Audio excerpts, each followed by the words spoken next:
Hetchela, hetchela, no, no, no, no, no, no, no, no, no. Hello there, my name is Soul, and I love Dragon Ball. I've grown up with Dragon Ball since I was a young lad. I watched the VHSs, and since then I've aspired to watch and review and talk about it for the rest of my life, and that's what I'm here today to do. But since coming into adulthood, I heard about this thing called Dragon Ball Super, and obviously I had to watch it. I procrastinated on it. I wanted to wait for the dub, and then I couldn't wait for the dub anymore, and so I watched Dragon Ball Super, and I have a lot of things to say about the show, and those will be other videos for other times. And I love Dragon Ball Super, don't get me wrong, but there was a lot of like retcons and plot holes and things, power scaling creeps that I just couldn't help but wish weren't there. And then I thought about kind of doing like my own fan fiction kind of thing, and then I changed so much that I was like, you know what?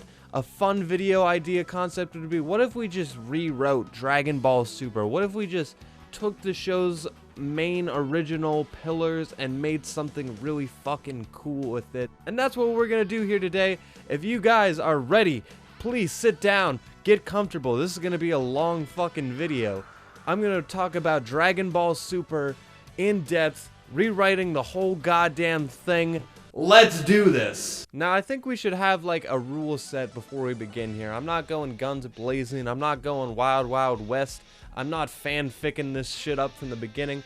I'm gonna take the show's original ideas and kind of expand upon them and do a little creeps here and there. There's gonna be some big changes. For instance, one thing I would like to stress off the bat, this series in my universe is gonna take place during and after the World Martial Arts Tournament at the end of Dragon Ball Z. I personally feel like that ending left itself open-ended to be explored in something like this, and a lot of these characters felt like they weren't ready to retire, and the ones that did, you know, I'm safe to have those characters retire. Krillin, Yamcha, all those guys, you know, if they just want to get old and have family, that's fine.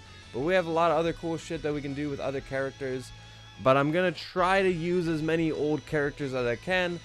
It's hard to juggle this many characters. It's, you know, a problem every shonen faces, but we'll talk about that later. Also, what about the movies? How do those factor in that? We're just gonna pretend there were no movies. There was just Dragon Ball Super, and from day one, we're having new concepts and ideas, and that's what we're doing here in fantasy fiction land. Also, one last thing, I'm gonna be glossing over shit that I just want to keep the same. For instance, the first arc, let's talk about it.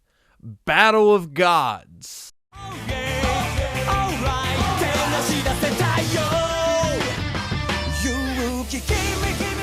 And the whole opening segment, I would leave the same. I think it's a little bit, you know, Deus Ex Force Machina to have Beerus wake up from a dream about a Super Saiyan God, and he just so happens to find the origin of such a thing, and Goku rises up. It just seems a little bit hokey, but I think it's not anything outside of the realm of Dragon Ball. I'm gonna leave most of it the same. The opening to the show is gonna be Beerus waking up, having the fun interactions with Whis in this weird, strange world. We're not quite sure. I'm going to leave out the part where he told Frieza to kill the Saiyans or something like that. Just cut that out. That can be one of my bullet points of change. Fuck that. Unlike the original version where Goku is training on King Kai Planet, again, this is taking place right when Dragon Ball Z ends. This is happening during the tournament. Beerus heads to Earth and lands moments after the show ends. Right when Goku and Oob are flying off into the sunset, boom, Beerus arrives. He's like, Goku, you, Super Saiyan God? Yes, no? Let's fight. And one thing I would like to stress, this takes place a long time after the whole Majin Buu saga. Goku is a trained veteran. He's a grandpa now. When he hits Super Saiyan 3, he says to Beerus, I have mastered this form. He is no longer struggling to stay in Super Saiyan 3. And that makes it all the much more scary when Beerus whoops his fucking ass. Even after everything he went through in Dragon Ball Z, there is a god hierarchy that is now introduced that Goku is at the very bottom of. And that's when Beerus says, ah, you're not the Super Saiyan God. Who do I talk to about Super Saiyan gods around here? And Goku's like, well, I do have this friend named Vegeta. He seems to know about Super Saiyan plot holes that just kind of come out of nowhere sometimes, and he would love to talk about it.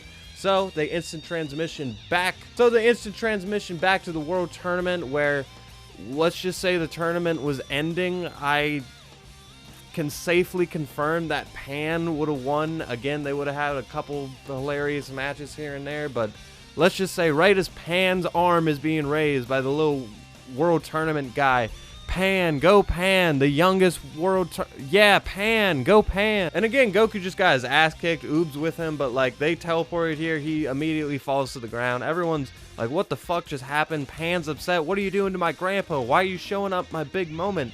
But Vegeta's like, no, guys, respect. Vegeta gets on his knees and bows, and everyone's like, who the hell is this guy? Also, when Pan is beelining it towards Beerus, she is going Super Saiyan. She is protecting her grandfather. We need a female Super Saiyan to kick this show off.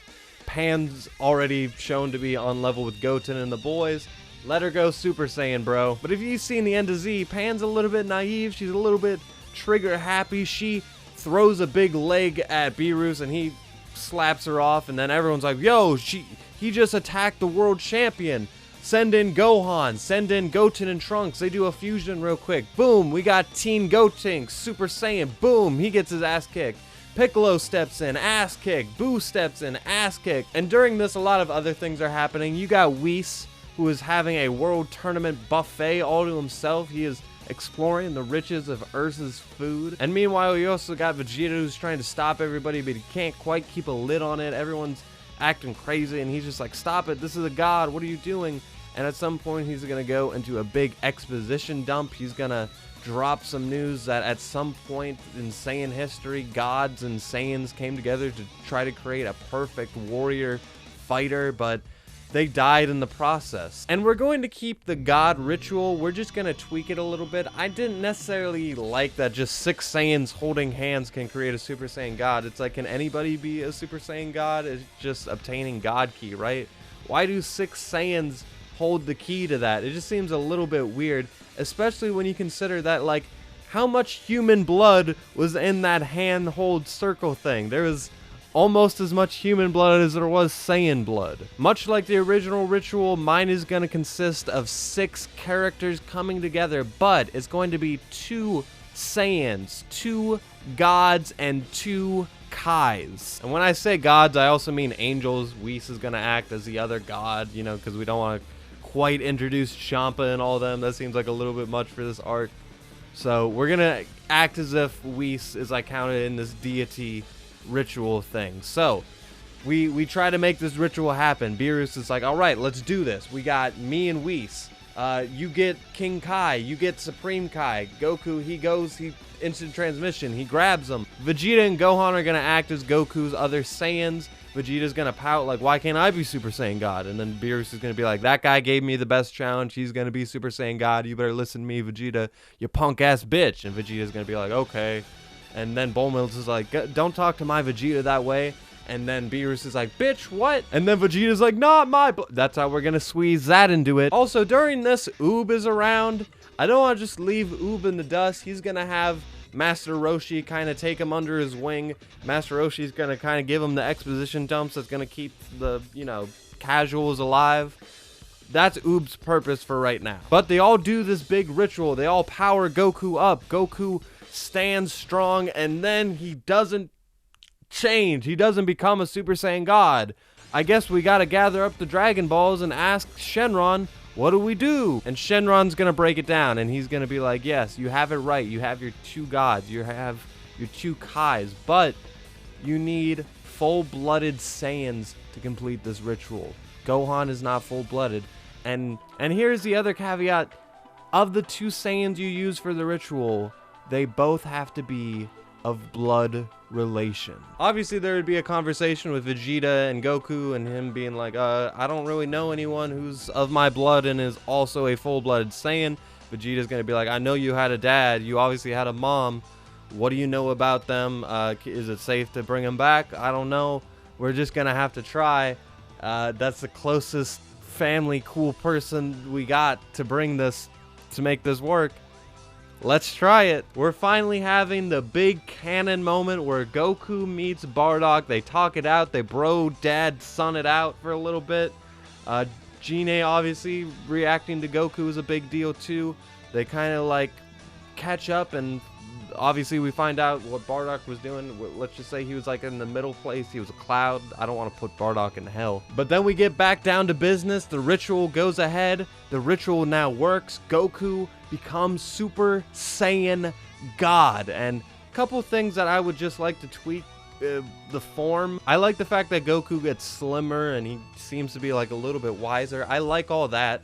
Just give him like an outfit. You know, like how the fusion characters get an outfit when they fuse? Give him like a god outfit and make sure his ki is like so distinctly like its own thing. Something that Beerus should have too. Like god ki is a visible thing that you obtain. It's its own entity. It's hitting restart, press prestige on everything you knew before this. And from this point on, it's going to get pretty simple. It's very much going to be the exact same fight as before. I'm not doing that whole thing where Goku like turns back to a regular Super Saiyan, but now he has God Ki, so he's technically stronger and almost like he's like the same strength as in that form. Fuck all that. It's just another multiplier. We don't gotta fuck with it. You're stronger in that form. He fights Beerus in that form. Goku loses. Just like in the original version, Beerus kind of softens up. He likes the food. He's like, I'll keep you guys alive. I like fighting strong opponents. You're a strong opponent. I'll keep you alive. He's giving mercy. Oh yeah, I just realized I didn't even talk about this. We're not having Emperor Pilaf or his gang in this arc at all. I'm sorry. I'm not into small boy Trunks my relationship comedy.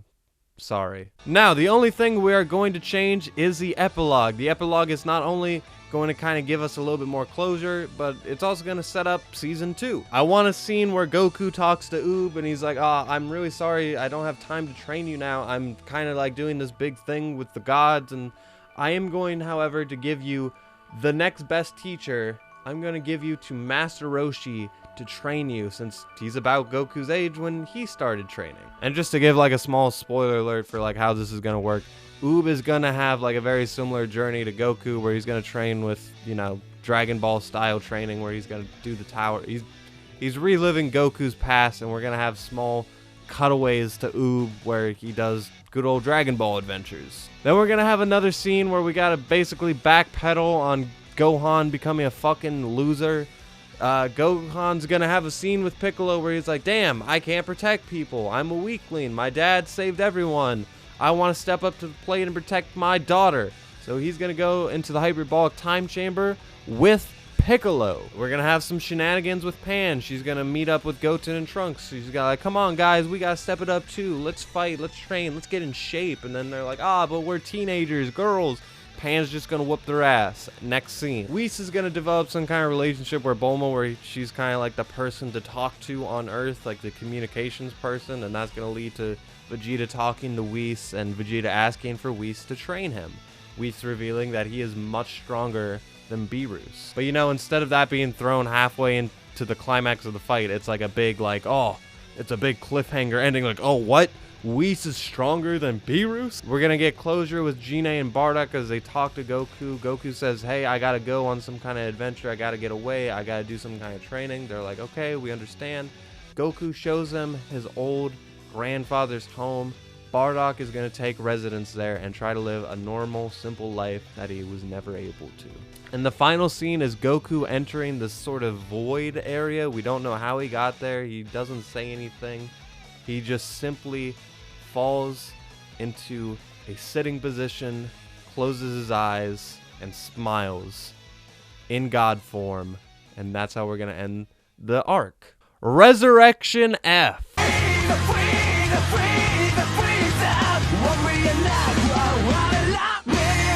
Alright, this arc is going to have a quick time skip. Now Oob is climbing Korin's tower, and then he's suddenly training with Dende. Dende is Kami, so he's training with Dende, of all people, to become a strong boy. Suddenly, at that moment, as they're training, Whis and Vegeta appear.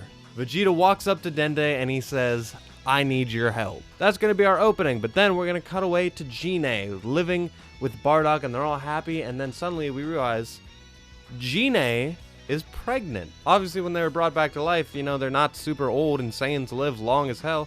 Yeah, they're having a baby. Goku's getting a brother or a sister. Isn't that fun? Isn't that something? At this point, we're going to check in on all our other characters. We're just going to see how they're doing real quick, and then we're going to cut over back to Vegeta. He is on planet Namek with Whis and Dende. Vegeta is going to try to do the ritual to become Super Saiyan God. Only a couple things here. I want Beerus to be asleep. I want him to, you know, actually be a person who sleeps all the time. It's a great way for him not to, like, interfere. Obviously, we're going to miss him more, but maybe that's a good thing. So yeah, he's asleep this entire arc. So our two Kais are going to be Supreme Kai and King Kai, but instead, for our two gods, or characters of that nature, we're going to have Whis and Vados. It's going to be our introduction to Vados, just a person we know through Whis. So they need Dende to revive somebody, but right before Dende does this, Vegeta looks up and he's like, ah, he's here. Guess who lands but Tarple. Tarple is a full-blooded Saiyan, and he is of blood relation, so we're going to use him for the ritual. But they still need to revive one person, and they do it.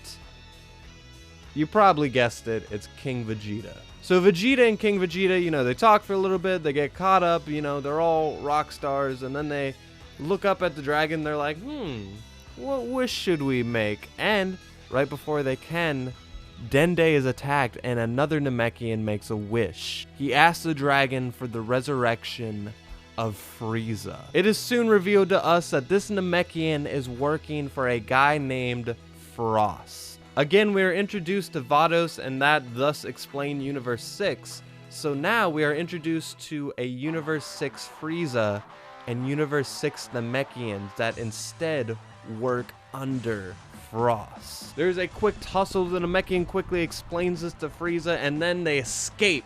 We cut to black 1 year later. And Frost and Frieza are gonna have a conversation. Frieza's gonna be like, why did you revive me? Like, what is your goal in this? Frost is gonna be like, hey, I don't really give a shit about immortality.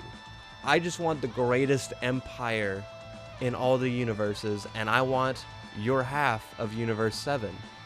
If you can get immortality, you gotta let me have the empire. And what better place to achieve these goals is than on Earth with the Dragon Balls. Time skip.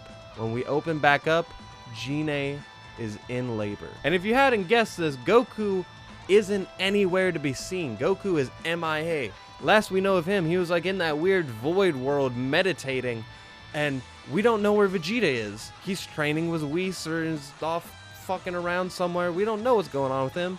He obviously reunited with his dad. They don't know this back on Earth. So obviously it's getting intense. Pregnancy is emotional. Everyone's like, where's Goku? Where's Vegeta? And if it couldn't get any worse, there is an alien invasion. Frost and Frieza descend from the heavens, their army in tow, and it suddenly looks like a somewhat similar film, but now there's two Friezas. I couldn't really give a reason Frieza a way to become stronger without making it sound stupid and making the film completely outside the boundaries of what it originally was. So yeah, he at least has more months to train. He has a good partner in Frost. Like, they have some way to train him up. He's training in hell. Just something to say, yeah, Frieza's a strong boy now. So there's going to be three big key players on the enemy side. Obviously Frost, Frieza, and this really strong OP-ass Super Namekian. And we're going to have all the Super Saiyans try to blitz Frieza. We're going to have Goten, Trunks, Pam, and a new Super Saiyan, Bardock. We're going to pretend that Dragon Ball mining bullshit never happened. Bardock is now a Super Saiyan for the first time ever. He's been training with the boys. They know ways and tricks to get you up there faster. He's now a Super Saiyan. But again, this is Resurrection F Frieza. He wipes them. Frieza's OP as hell now. And then we have two other characters, Piccolo and Gohan, who are going to try to blitz Frost. But Gohan goes Super Saiyan 3. I'm going to pull out every bullshit new Super Saiyan card I can. Yes, Gohan, train him up, get him ready, bump him up, Super Saiyan 3. Let's go. I know that there's Ultimate Gohan. Either we're going to commit to it or we're going to bury it. I'm just gonna say fuck it, let's bury it. It was a one-time thing. He can kind of tap into it still, but yeah, base Gohan, Super Saiyan 3 Gohan, it's just gonna be a normal level up system, okay? Is that okay? Oh, but by the way, they still lose. Frost is gonna be as strong as Frieza in this, so yeah, he beats him. And I think I'm gonna leave Majin Buu out of this, so everyone else is gonna be like the Tiens and Android 18s of the world, the Krillins. They're all gonna fight the Super Namekian, and they're gonna lose. Super Namekian, again, gonna be a strong tier character. He kind of is gonna be later be revealed to have OP Namekian hacks with the fusion and the metamorphosis and the coming together. Assimilation, that's the word, the Namekian assimilation. After this, we're gonna cut to King Kai. King Kai wakes up. He's like, yo, I take one nap, and then suddenly the Earth is being invaded. He calls up Vegeta. He's like, Vegeta, Earth, I have no idea where Goku's at. You gotta get down there. Vegeta and Whis are still training. They're like, okay, yeah, let's go to Earth. They turn. They're like, are you ready? We cut to the shadows, and a figure emerges from it. It's King Vegeta, already a Super Saiyan. You're goddamn right, he was training with Vegeta. I'm gonna let him get a power-up, and it's gonna be all the more cooler when he emerges from the shadows and he says, the Saiyan uprising finally begins. Now we're gonna cut back to the fight. We got Frieza fighting the Super Saiyan, armada, and he's gonna specifically lay out Trunks. He's gonna be like, fuck you, motherfucker, you just beating the shit out of Trunks for no reason.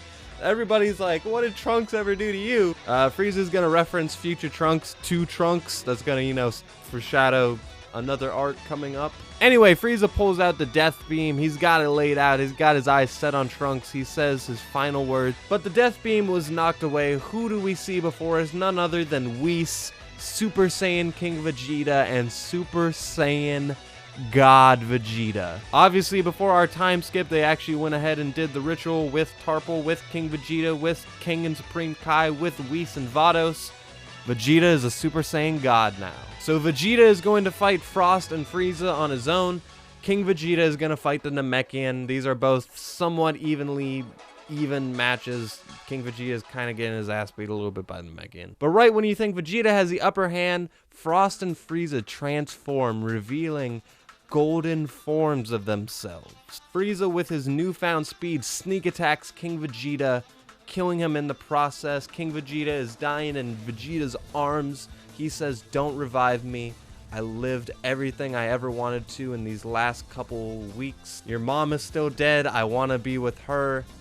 Goodbye, my son. And maybe have King Vegeta say something like, you're the new king, Vegeta. Vegeta powers the fuck up. The Namekian dude is like, what did I get myself into? The Namekian dude just flees. He's out of here. This is gonna be the big fight. Vegeta versus Golden Frieza and Frost, but Vegeta is outnumbered, but he just happens to be saved just in time by Bardock. So Bardock kind of takes Vegeta and kind of runs. They retreat for a little bit. All our Z-Fighter friends are all kind of huddled together. They're all knocked out. They're all beaten.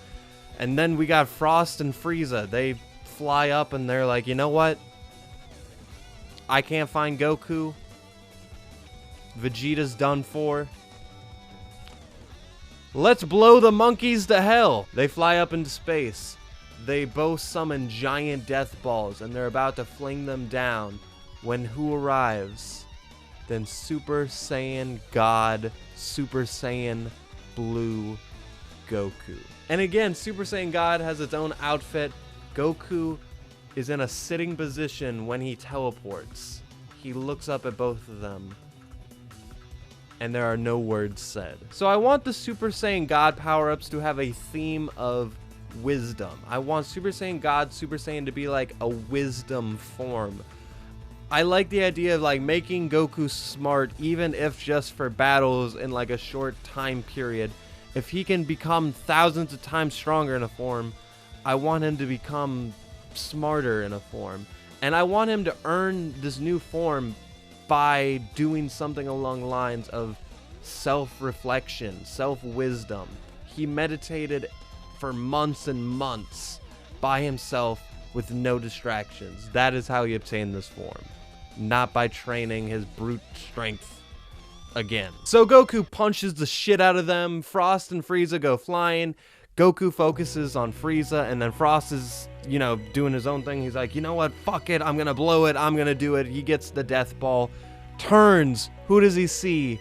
The Super Saiyans. We got Vegeta, we got Bardock, we got Pan, we got Goten, we got Trunks. They look up, Bardock says some bullshit that he said when he yelled at Frieza. He's like, here, have it, no more, Saiyans rise, some bullshit like that, throws his fucking ball. But all the other fucking Saiyans pile on their energy beams, they spam their attacks, it hits Frost, he's so fucking beat up, this kills Frost. Obviously you see the imagery, it's the destruction of planet Vegeta, but in reverse, where the Saiyans actually win. It's a nice little fan fiction, you see what I did here. But then we cut back to Goku and Frieza, this is the real fight. And I want these guys to like kind of come to an understanding. Like they've been fighting so fucking long. They've gone through so much and here they are just duking it out again. These two are going to battle it out so much that they are both in their base forms now. I want these two to come to an understanding. Goku's like, you just got to keep coming at me. You got to keep coming here. You got to keep trying to fight for immortality. And Frieza's just going to be like, I don't even know if I wanted immortality anymore. I just wanted to fight you again. I just wanted to prove I was better than a fucking monkey. Frieza's gonna go for the death ball. Goku just reaches Super Saiyan, just like back on Namek, but he has a new move. Instead of doing that whole energy wave thing, he is gonna do the Super Dragon Fist. I love the Super Dragon Fist. A lot of Super seems to be bringing back these old things from movies and things we're nostalgic about. But instead of doing a half-ass job, why don't we fully commit? Super Dragon Fist, I'll take it. So we're going to end this arc. We're going to have all the Super Saiyans come together. They're going to give a funeral, some kind of weird fusion memorial things. Maybe they like light off fireworks or something in the sky. Something for King Vegeta to put him in his grave and end this arc with the Saiyans on top. They finally defeated Frieza. And now there's nothing but the epilogue. And oh wait, you probably forgot Gine was giving birth that entire time. And you know, you always can argue during shonen movies and shows like, what about Sakura? What about Chi-Chi? How come they're not doing anything? Gine's giving birth. The greatest, most powerful, painful thing you can do. Giving birth to the third son of Bardock. And the reason I created this character for this little fan fiction adventure we're going on is I want to do one of these for each arc of Super, and I want it to actually end like on a way forward. Dragon Ball is not going to end after Super. Dragon Ball is going to be a popular franchise potentially for decades to come. And I don't want Goku at the helm that entire time. Goku being at the helm for Super already kind of feels wrong.